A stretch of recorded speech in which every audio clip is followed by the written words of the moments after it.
Yan. Okay, lagyan na namin ng gata.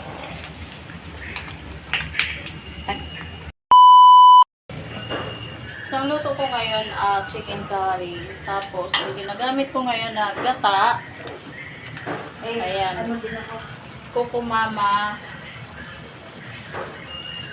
Yan.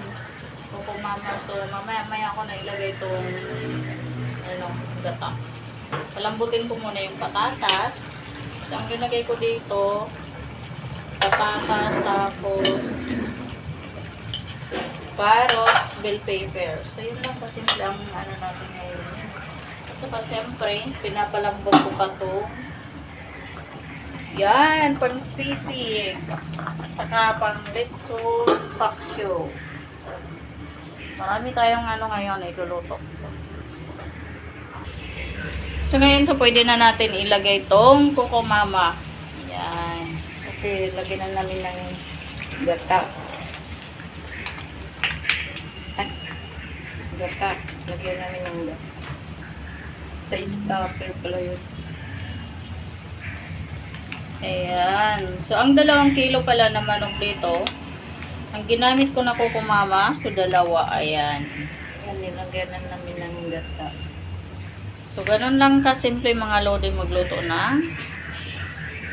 Natin ngayon, menu. So, ang menu ko ngayon, chicken curry, litson paksiw, tapos sisig, beef linaga, bicol express, pork mitsado, adobong sitaw.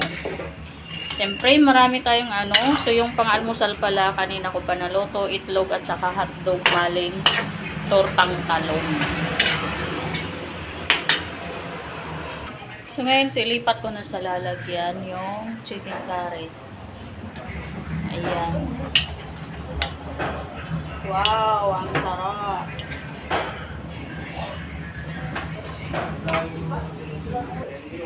So, ayan na siya mga lodi. So, nalipat ko na. Ayan na. Charot. So, pwede na natin i-display ngayon. So, ito na. Pwede na to. Ayan. So, ilagay na natin sa tindahan.